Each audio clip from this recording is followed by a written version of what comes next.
प्रधानमंत्री मोदी और अमेरिका के राष्ट्रपति के बीच जो आर्थिक संबंधों पर हुई बातचीत को लेकर बीजेपी सांसद दर्शन सिंह चौधरी ने कहा।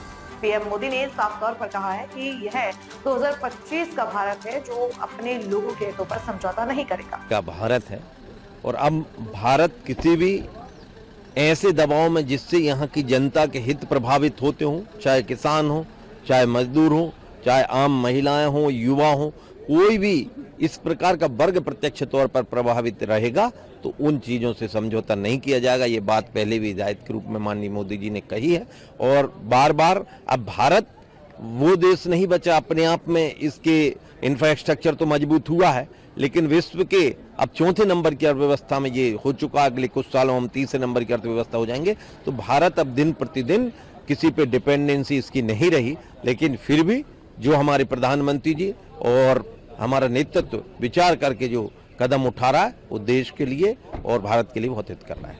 स्टेट ट्रेड रिप्रेजेंटेटिव यहाँ पे आए हुए हैं, इंडिया में बातचीत चल रही है। पीयूष गोयल जी का कहना था कि सकारात्मक रुख है और जब तक दोनों देशों के हितों की बात नहीं होगी तब तक चीज़ें आगे। ग्लोबलाइजेशन का जमाना है, पूरा विश्व एक मोबाइल में दिखाई देता है, तो अब सीमाएं नहीं। जो भारत ने विश्व बंधुत्व की कल्पना एक समय करी थी और उसी के नारे को साकार करके और वन यूनिवर्स की बात, वन सन की बात जो माननीय मोदी जी ने पहले भी करी है और विश्व ने उसको सराहा भी है। हर प्रकार से भारत हर चीज में अब नेतृत्व करने के लिए खड़ा हो गया है और निश्चित तौर पे आज ये प्रतिनिधिमंडल जो आया है उससे सकारात्मक चर्चाएं तो हो ही रही हैं, वो तो हमारे, लेकिन ये पहली बार आए, इसके लिए उनका बहुत बहुत स्वागत है।